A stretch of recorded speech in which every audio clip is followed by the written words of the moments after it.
Oke, assalamualaikum warahmatullahi wabarakatuh. Balik lagi dengan saya Rohman dari Alfa Propertindo. Di kesempatan kali ini, di video kali ini, saya akan membahas tentang tips membeli rumah KPR agar tidak tertipu yang wajib Bapak Ibu ketahui. Tapi sebelum itu, buat Bapak Ibu yang baru menemukan channel ini, silahkan support dengan cara klik tombol subscribe dan aktifkan logo loncengnya supaya Bapak Ibu Om Tante tidak ketinggalan untuk update terbaru dari channel ini.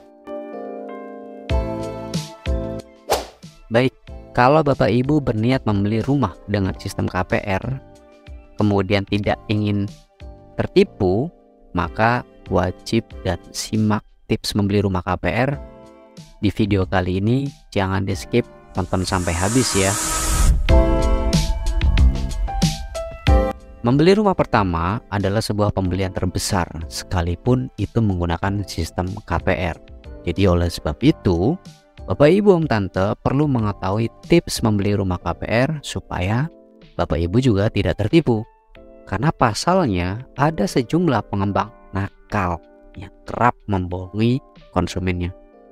Tentu Bapak Ibu tidak ingin impian memiliki rumah pertama harus sirna karena ulah oknum yang tidak bertanggung jawab.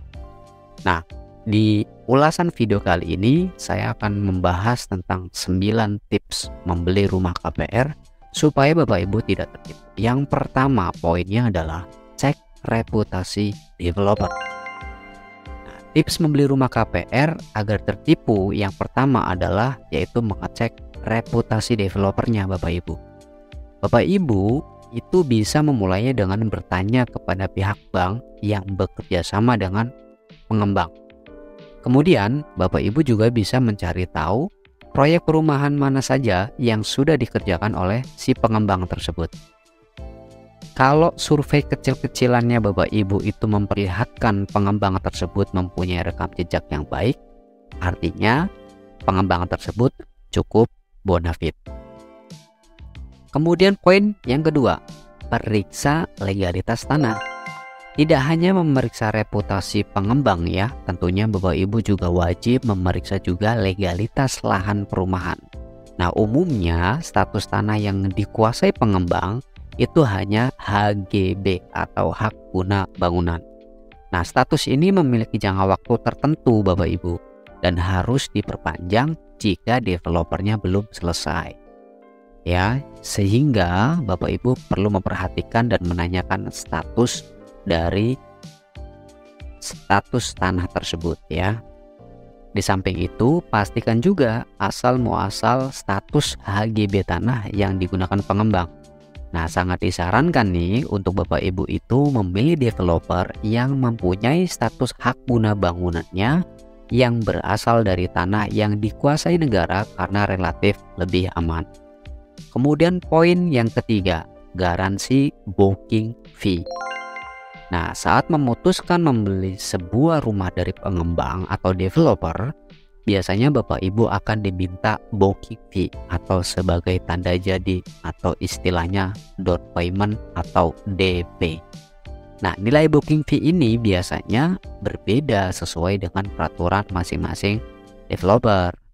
Nah, meski begitu, umumnya booking fee ini berada di kisaran 3-10 juta. Ini relatif ya Bapak Ibu ya, karena setiap developer itu berbeda-beda.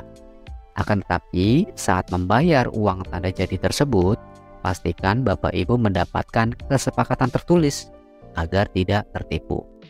Kesepakatan tertulis ini harus berisikan pemesanan rumah. Jadi tertulis ya untuk down payment atau DP tanda jadi untuk beli rumah gitu ya. Item-item yang melengkapinya atau poin-poin yang menjelaskan uang tanda jadi akan dikembalikan jika proses pengajuan KPR ditolak bank.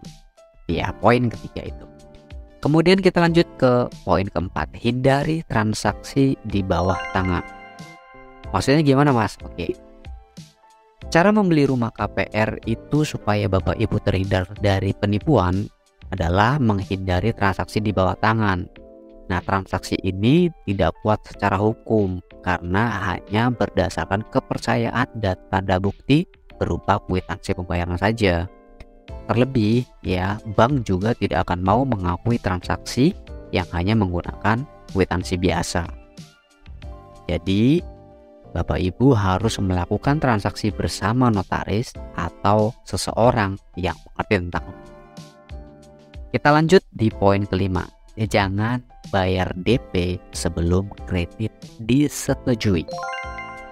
Nah, tips membeli rumah KPR agar tidak tertipu yang poin kelima adalah Bapak Ibu jangan mengeluarkan atau melakukan pembayaran DP sebelum kreditnya disetujui ya.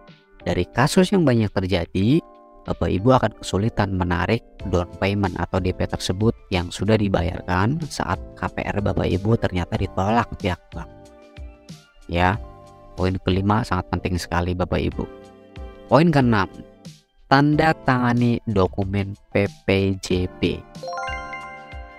Dari tips-tips sebelumnya, Bapak Ibu kan mengetahui nih bahwa pembayaran down payment sebaiknya dilakukan setelah pengajuan KPR itu telah disetujui. Besaran uang muka cukup bervariasi ya, tergantung dari developernya Bapak Ibu. Akan tetapi, standar yang ditetapkan Bank Indonesia kurang lebihnya adalah sekitar 20% dari nilai total harga bangunan. Jadi apabila Bapak Ibu sudah membayar DP, langkah yang harus dilakukan adalah melakukan PPJB. Apa itu? Perjanjian pengikatan jual beli bersama pihak bank. Nah, pada proses kali ini Bapak Ibu harus mencermati secara teliti setiap detail isi perjanjian seperti proses pembangunan rumah, biaya yang ditanggung pembeli, dan harga jual rumahnya juga. Pastikan juga sanksi yang ditetapkan dalam perjanjian jika pengembang itu mangkir. Kita lanjut ke poin ketujuh. Pantau terus proses pembangunan rumah. Kalau proses PPJB-nya sudah selesai, cara membeli rumah KPR supaya tidak tertipu selanjutnya yaitu mengawasi pembangunannya, Bapak Ibu. Nah, proses ini itu cukup bervariasi dan bergantung dari ukuran serta model rumah yang Bapak Ibu bangun. Akan tetapi, proses pembangunan rumah umumnya itu memakan waktu 6 hingga 12 bulan ya. Pada jangka waktu tersebut, ya Bapak Ibu silakan datangi lokasi pembangunannya secara rutin ya untuk mengecek atau mengkontrol, terutama untuk melihat apakah rumah yang dibangun itu sudah sesuai perjanjian atau belum. Kemudian apabila melenceng, Bapak Ibu berhak menggugat developer dan menuntut untuk dibuatkan rumah sesuai perjanjian yang sudah disepakati bersama. Poin ke-8, buat AJB dan ubah HGB menjadi SHM. Nah, di poin ke-8 ini, setelah rumah yang diimpikan selesai dibangun, sesegera mungkin Bapak Ibu minta ke pihak developer untuk melakukan proses pembuatan akte jual beli atau AJB yang jadi tanda legalitas kepemilikan rumah. Kalau proses AJB-nya sudah selesai, maka Bapak Ibu berhak mengambil SHGB dari pihak pengembang. Langkah selanjutnya yang harus dilakukan adalah mengubah sertifikat tersebut menjadi SHM.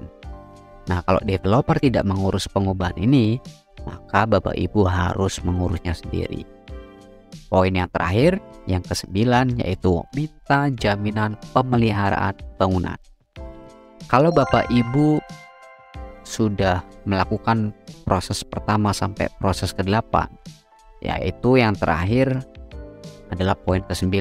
Jangan lupa untuk meminta jaminan pemeliharaan bangunan kepada developer. Usahakan garansi yang diberikan tertulis ya, dan sah agar cukup kuat di mata hukum jika suatu saat itu terjadi masalah pada bangunan rumah. Pastikan juga Bapak Ibu mendapat garansi bangunan minimal selama 6 bulan. Nantinya kalau ada kerusakan yang bukan karena kesengajaan selama masa garansi, maka pihak developer itu harus memperbaikinya tanpa dipungut biaya. Jadi semoga pembahasan tips membeli rumah KPR supaya Bapak Ibu tidak tertipu ini bisa bermanfaat buat Bapak Ibu semuanya.